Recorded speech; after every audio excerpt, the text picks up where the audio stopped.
Thank you for joining us on this video where we are running through a series of inventory FAQs for landlords in partnership with InventoryBase, and Sian from InventoryBase is joining me throughout this video mini-series. And Sian, we're now moving on to one of my favourite topics, which is mid-term property inspections. To my mind, these are absolutely vital on a number of levels, and of course it's really to see how the tenant is treating the property throughout the duration of the tenancy, and it can really nip problems in the bud, such as, you know, tenant hoarding, or tenant having subletting, or tenant maybe having an unauthorized pet.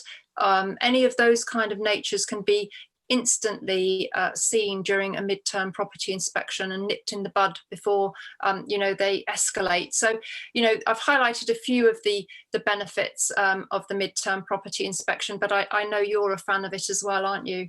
I am very much so, and I think all the points you've just made are absolutely spot on. I mean, it really is about understanding how the tenancy is going, and if there's any maintenance issues, and also it's a good way of finding out, you know, is the tenant subletting? Are they running a cannabis farm? We've seen a load of that, certainly recently, in the press. You know, so it is a problem, it really is, and it damages the property, it damages the reputation of the landlords, costs them loads and loads of money to put right.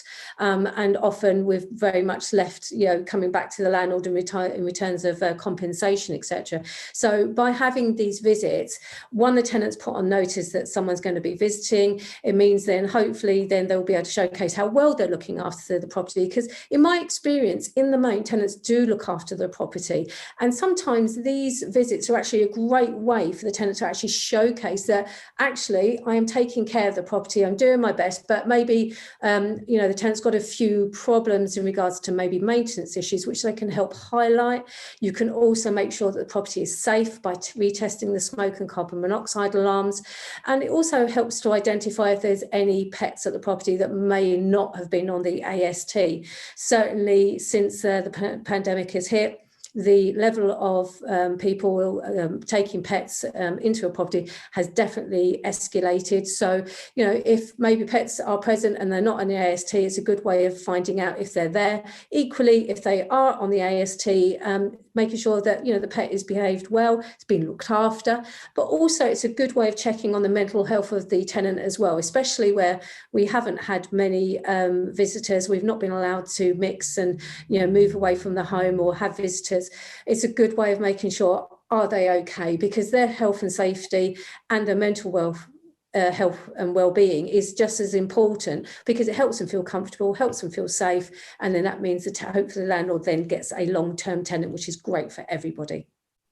No, I totally agree. And, you know, we know in property that if problems aren't dealt with and they escalate, it tends to end up being a lot more expensive for the landlord. I'll just share a personal experience where we had a tenant who didn't report a water leak, and it was actually the mid-term property inspection that picked that up. And as we know, if water leaks are left untended, they can cause a huge amount of damage. So, you know, it's going into the property, as you say, a snapshot just to check that everything is working at the property and that the tenancy is running smoothly.